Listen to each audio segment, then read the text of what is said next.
And so therefore we want to find out delta HT for this equation. Okay, I want to use T for total. Okay, so then we are given three equations. So we'll call this equation 1, this equation 2, this equation 3.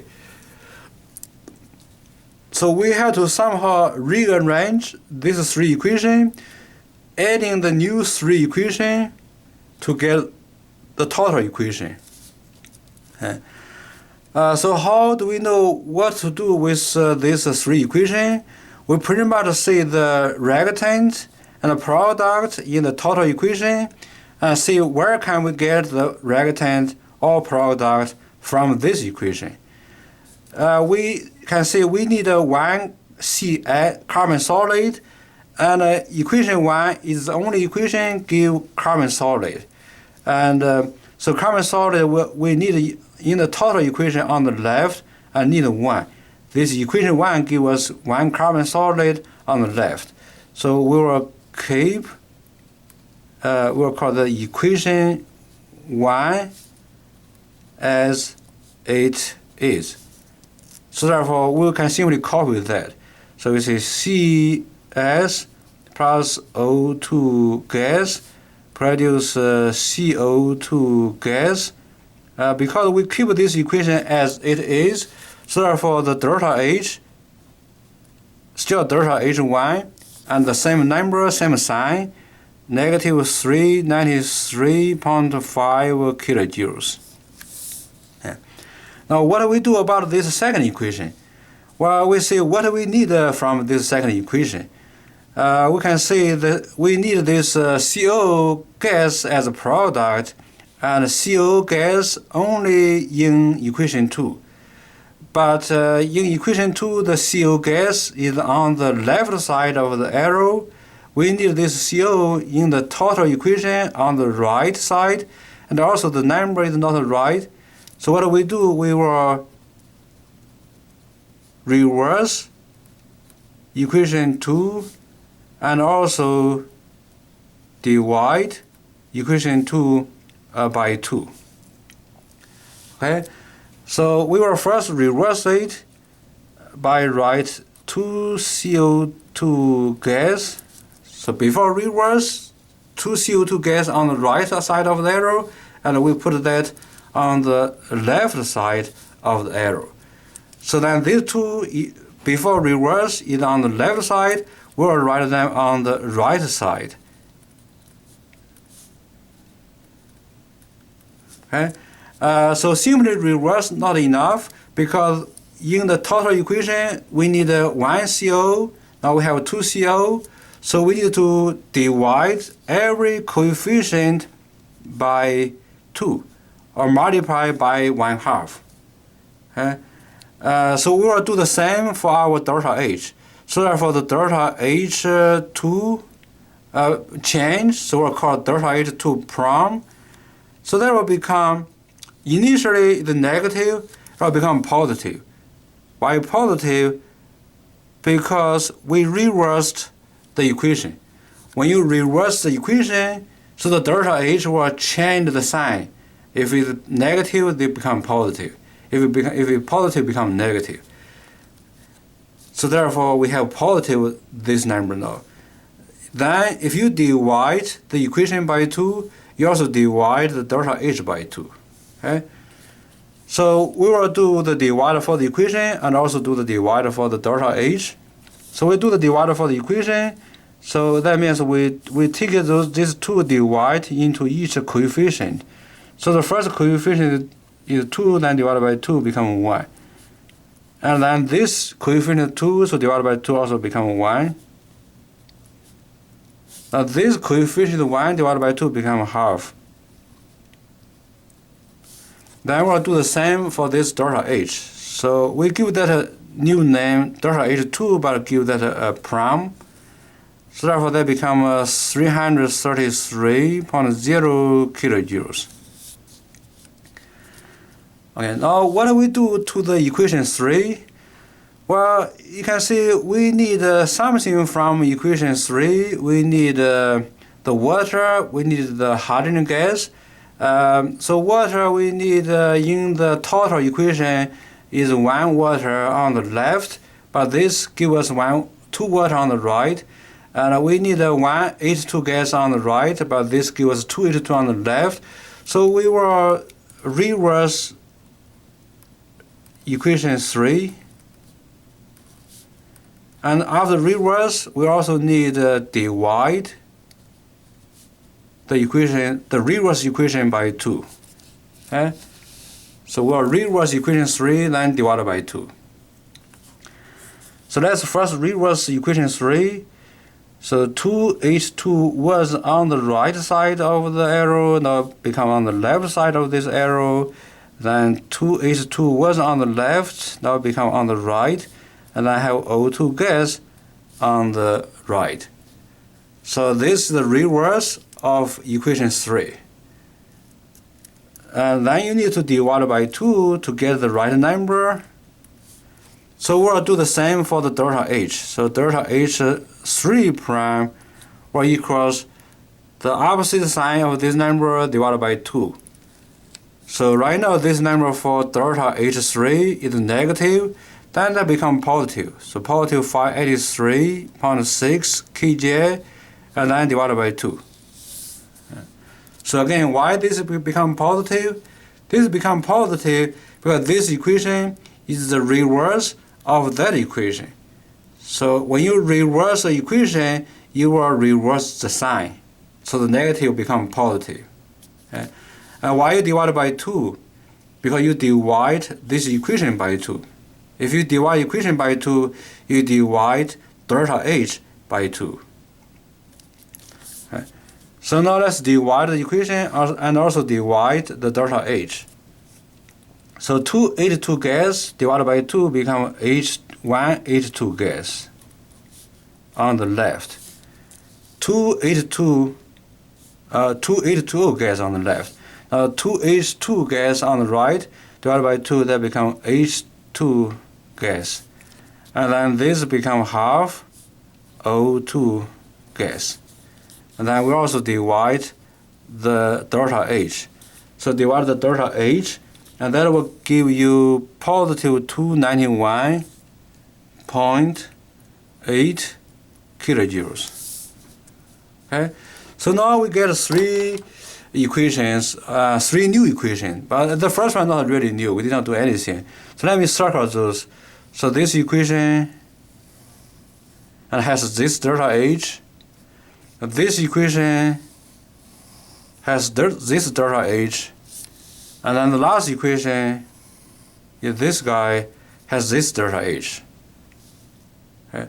So Hess's law tells us if we can prove, or if we can show adding this equation, this one together, get the total equation on the top, okay, then the total equation delta HT will equals the delta H also adding. Okay? So now let's try to prove that. So we try to adding this equation and the second one, third one together, get that. When you add an equation, that means you add all the reactant. Okay, then arrow, then you add all the product. Then you see what comes out or what comes together. Right, so let's just copy all the reactants.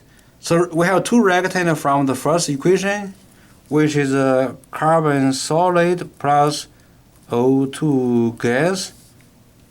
Okay. Then plus the reactant from the second one. From the second reaction, we have CO2 gas, that's reactant. Okay. Then from the last reaction, we only have H2 gas, therefore plus H2O gas. And these 4 are all the reactants from these 3 equations.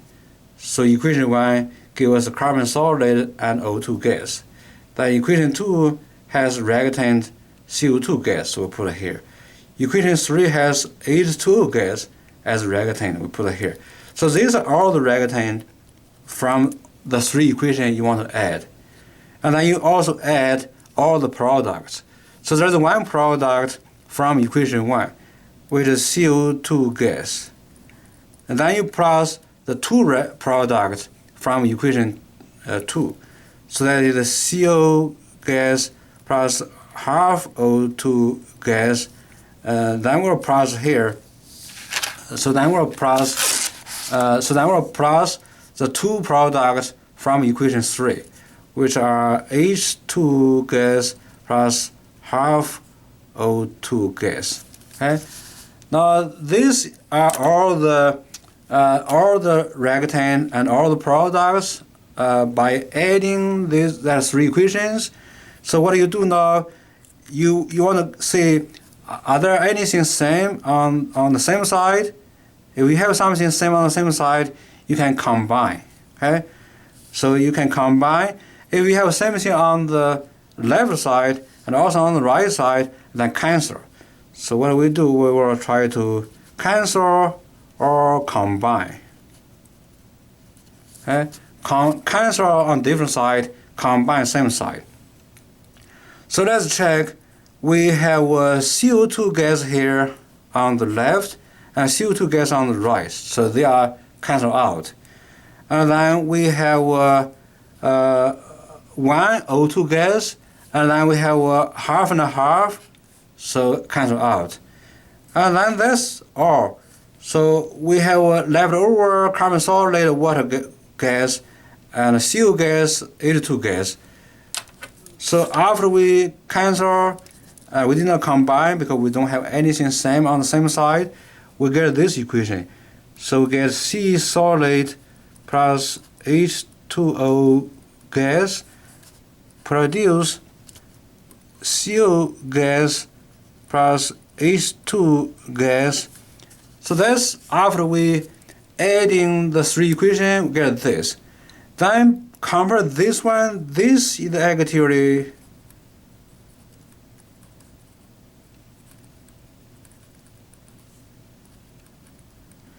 the so-called equation T. So that's the equation T. We want to find out, or we need to find delta HT. Okay? So now if we get this equation, delta equation T, by adding these three equations, and then Hess's law, okay, tell us delta T, delta HT will equals these three numbers add.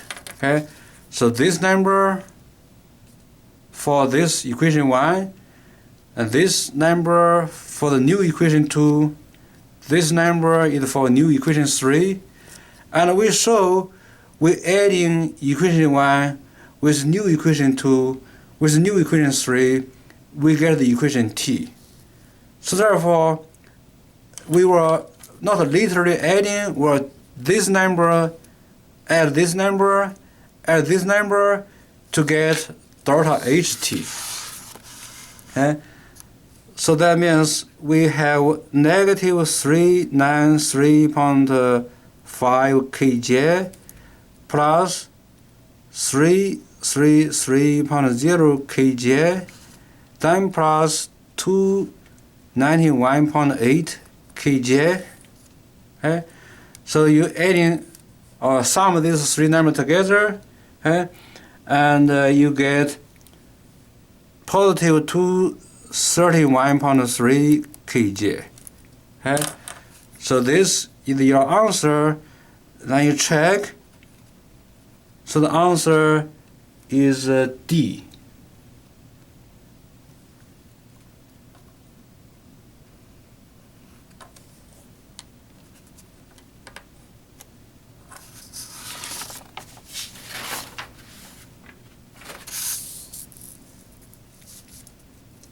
Okay, so question 7 is use enthalpy of formation to calculate enthalpy change for the reaction. So enthalpy change for the reaction, we usually call that delta H Rxn. Okay? So there's one formula to calculate delta H Rxn from formation entropy of formations called the delta HF is this formula. Usually you will see there's a 0 here, which means a standard condition. So when you see this 0, the superscript 0, so this indicating all the reactant and product under the standard condition. Standard condition referring to the gas at has the partial pressure 1 atm. If the solution concentration is 1.0 molar. So we'll study those later on in the other chapters. So now we just use this formula delta H0 reaction equals summation sigma, Greek letter sigma means sum, and m times delta H0F of all the product minus sum, and n is the coefficient in moles of all the reactant, delta H0F, and let's call that reactant.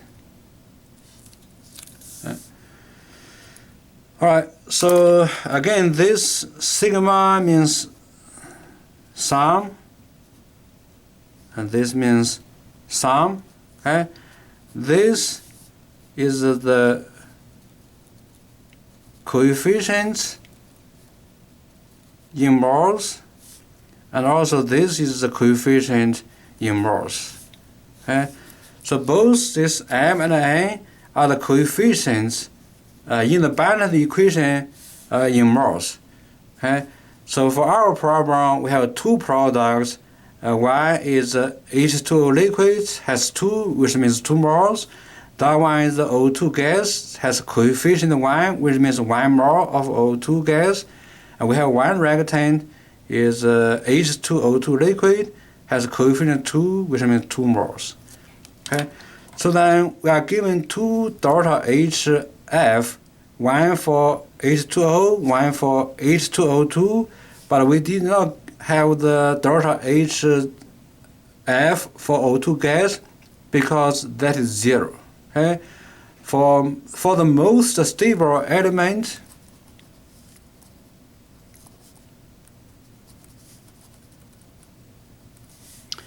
called the allotrope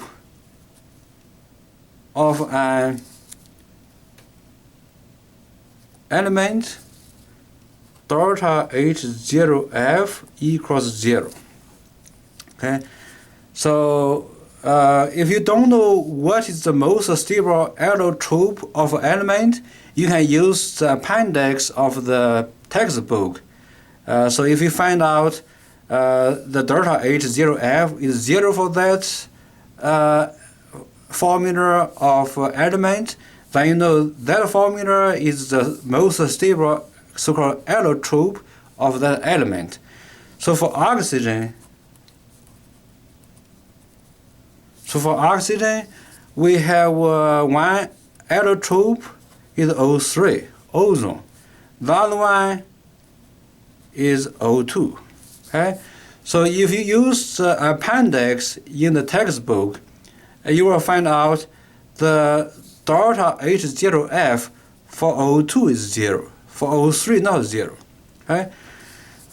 So then in the test on the quiz, if I don't give you the delta H for the element, that means they are 0.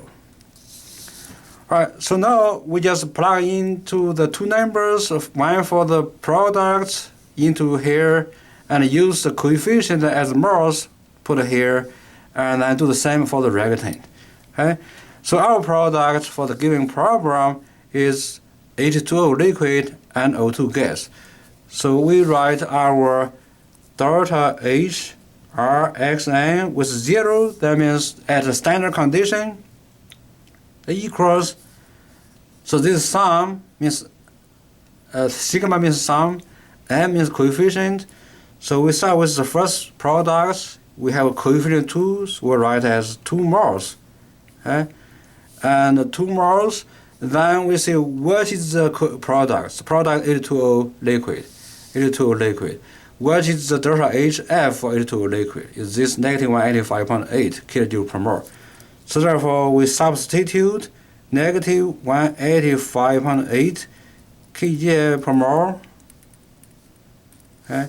Then we add, so we have 1 mole. We know that will be 0, but I just formally will write that. We know we have 1 mole of 0, which means, so here supposed to be the delta H0F for the O2 gas, and then this guy, if you look at the table, so this is 0. This equals, so this equals 0. So therefore, you have 1 times 0. So then subtract, adding all those numbers for the reactant. This question is simple. There is only 1 reactant. So we have 2 mole of the H2O2. Then you see the number, the delta H for H2O2 right here is negative 197.8 kJ per mole. So negative 197.8 kJ per mole. Okay. So now you can see there's cancellation of the mole, So we'll only get kilojoules, and then you multiply and add, and then subtract. So you get 24 kilojoules, and no more per moles. Okay. So then you check this with the answer. So this answer is A.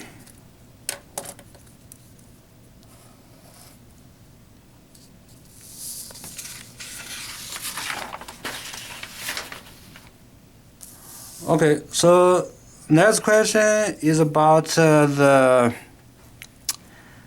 heat absorbed or released. So for this question, you have a block of iron at 38 degrees Celsius, and you heat that up with a torch. That means the iron absorbs heat. Okay? So absorb heat. So therefore the Q will be positive. So therefore you have Q equals some positive numbers. So if the question tells you how much heat, then just use this amount of heat. Okay, how do you know it's a plus? Because you heat it up. So if you heat it up, that means this block of iron absorbs. Okay, so 25 kilojoules. Okay, so why positive?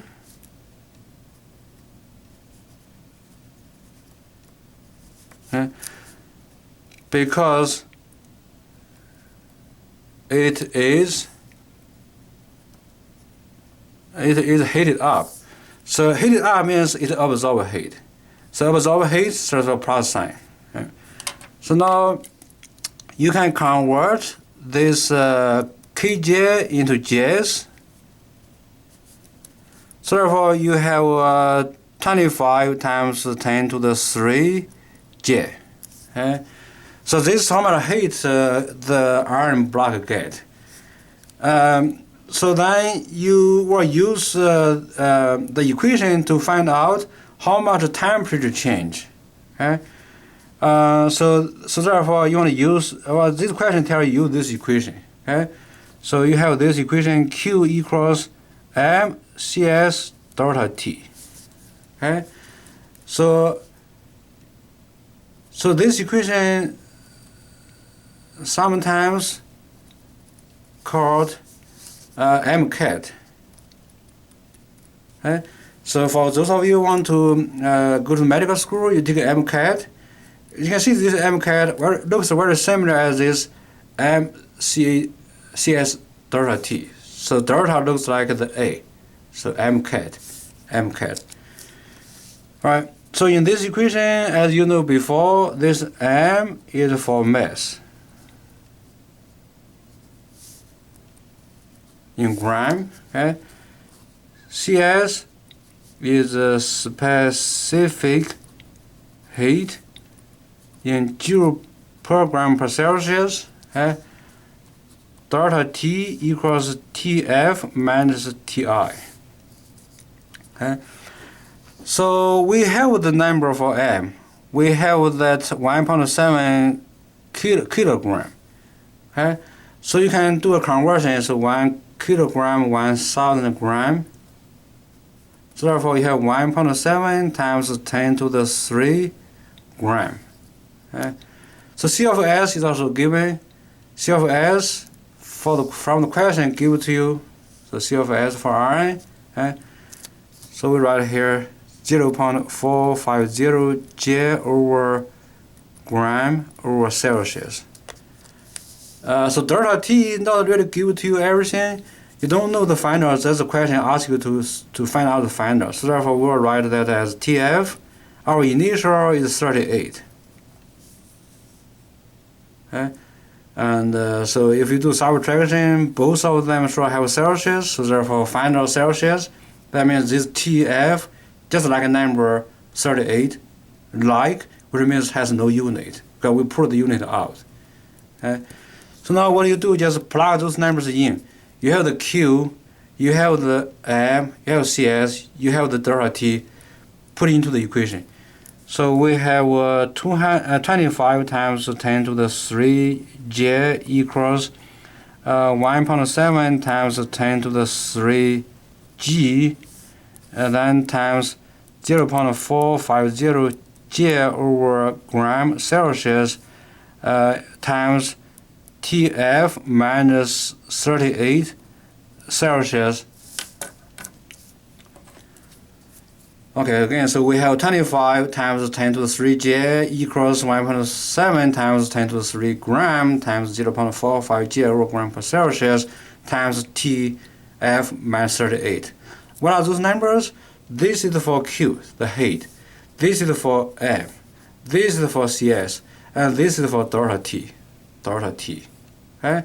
So after we plug those into this equation, so there is only one unknown. We don't know what is TF. But obviously this is a simple algebra. So before you do the numbers, you can cancel some of those units out. So J and J on the left side, right side cancel out. Then the gram cancel out. Celsius cancel out. So we only left over with numbers. And so then you take this number divided by these two numbers. So let's say we have 25 times 10 to the 3 divided by 1.7 times 10 to the 3, then divided by 0.450 equals TF minus 38. Okay? So again, we will take this number divided by these two numbers. Okay? So therefore, these two numbers on the right side cancel out. So therefore, only have this TF minus 38. Then this we will do the divide.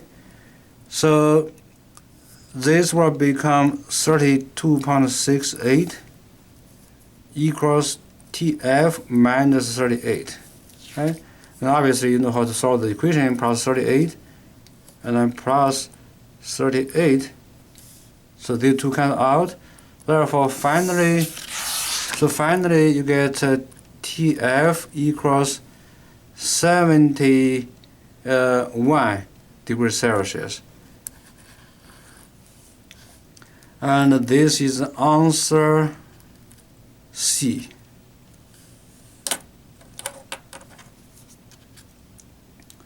Okay, why there is no decimal place for this answer? Because the given initial temperature is 38, has no decimal place. And when we add in numbers, we use the number has the least number of decimal place. So if this number has no decimal place, and you take this number, add on that, even though that has two decimal places, but the final answer has no decimal place. No decimal place. Because that one has no decimal place. Alright. So the last question is about those kind of calorimeters. So in this question, you will take some of those compound called benzoic acid, and then ignite the benzoic acid goes through the combustion reaction, release heat, heat up the calorimeter temperature change, and then you want to calculate the heat capacity of the calorimeter. So again, there's a heat exchange between chemical reactions